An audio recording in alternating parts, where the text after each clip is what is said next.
നമസ്കാരം, ഏവർക്കും info media കേരളത്തിലേക്ക് സ്വാഗതം. നിങ്ങളൊരു കർഷകനാണോ? അതെയെങ്കിൽ ഈ വീഡിയോ നിങ്ങൾ പൂർണ്ണമായി കാണണം. ഇന്ന് നമ്മൾ സംസാരിക്കാൻ പോകുന്നത് പ്രധാനമന്ത്രി കിസാൻ സമ്മാൻ നിധി യോജന 22ാം ഗഡു 2000 എപ്പോൾ അക്കൗണ്ടിലെത്തും, ആരെല്ലാം അർഹരാണ്, KYC ഭൂമി പരിശോധന DBT വഴിയാണോ, പണം കിട്ടാത്തവർ എന്ത് ചെയ്യണം? ഈ വീഡിയോ ആദ്യമായി കാണുന്നവരാണെങ്കിൽ ചാനൽ സബ്സ്ക്രൈബ് ചെയ്യാനും ബെല്ലൈക്കൺ എനേബിൾ ചെയ്യാനും മറക്കരുത്. പ്രധാനമന്ത്രി കിസാൻ സമ്മാൻ നിധി യോജന കേന്ദ്ര സർക്കാർ നടപ്പിലാക്കുന്ന 100% കേന്ദ്ര ഫണ്ടുള്ള കർഷക ക്ഷേമ പദ്ധതിയാണ്. പദ്ധതിയുടെ പ്രധാന ലക്ഷ്യം കർഷകരുടെ കൃഷി ചെലവ് കുറയ്ക്കുക, സാമ്പത്തിക സഹായം നൽകുക, ചെറുകിട കർഷകരെ സംരക്ഷിക്കുക എന്നതാണ്.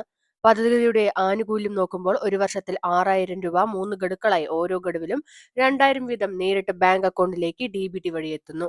ഇതുവരെ വിതരണം ചെയ്ത ഗഡുക്കൾ PM കിസാൻ പദ്ധതിയിലൂടെ ആകെ 21 ഗഡുക്കളാണ് വിതരണം ചെയ്തിരിക്കുന്നത്.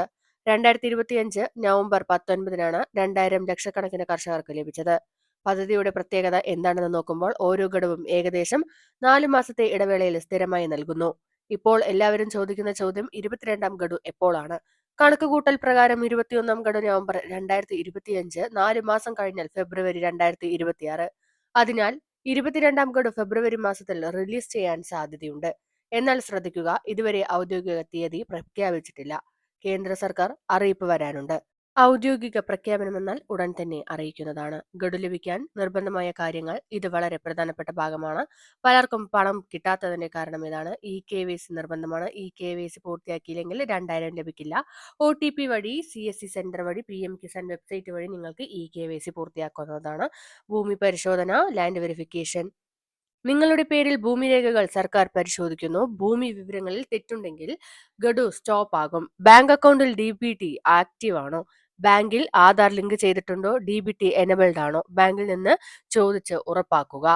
പണം കിട്ടാത്തവർ എന്ത് ചെയ്യണം? നിങ്ങൾക്ക് മുൻഗഡു കിട്ടിയില്ലെങ്കിൽ PM കിസാൻ സ്റ്റാറ്റസ് ചെക്ക് ചെയ്യുക. pmkisan.gov.in ബെനിഫിഷ്യറി സ്റ്റാറ്റസിൽ കയറി ആധാർ അക്കൗണ്ട് നമ്പർ നൽകി എറർ മെസ്സേജ് ശ്രദ്ധിക്കുക. KYC pending, land verification issue, bank DBT inactive, ഏത് പ്രശ്നമാണ് കണ്ടുപിടിച്ചാൽ അത് പരിഹാരം തേടുക. സാധാരണയായി എല്ലാവർക്കും PM കിസാൻ കിട്ടുമോ എന്ന ചോദ്യത്തിന് ഇല്ല എന്നാണ്. അർഹത മാനദണ്ഡങ്ങളുണ്ട്. അതുപോലെ തന്നെ സർക്കാർ ജോലിക്കാർക്ക് PM കിസാൻ ലഭിക്കുകയില്ല. ഇൻകം ടാക്സ് പേ ചെയ്യുന്നവർക്കും ലഭിക്കില്ല. ടെനന്റ് ഫാർമേഴ്സ് സംസ്ഥാന നിയമം അനുസരിച്ച് ലഭിക്കുന്നതായിരിക്കില്ല. പ്രിയ സുഹൃത്തുക്കളെ, PM കിസാൻ പദ്ധതി കർഷകർക്ക് വലിയ ആശ്വാസമാണ്. 22ാം ഗഡു ഫെബ്രുവരിയിൽ പ്രതീക്ഷിക്കാം. 2000 നേരിട്ട് അക്കൗണ്ടിലേക്ക് എത്തും. പക്ഷേ അതിനു മുൻപ് KYC, land verification, bank DBT ഇവയെല്ലാം ഇന്ന് തന്നെ പരിശോധിക്കുക. വീഡിയോ ഉപകാരപ്പെട്ടെങ്കിൽ ലൈക്ക് ചെയ്യാനും ഷെയർ ചെയ്യാനും സബ്സ്ക്രൈബ് ചെയ്യാനും മറ്റുള്ളവർക്ക് ഷെയർ ചെയ്ത് കൊടുക്കാനും മറക്കരുത്. നന്ദി.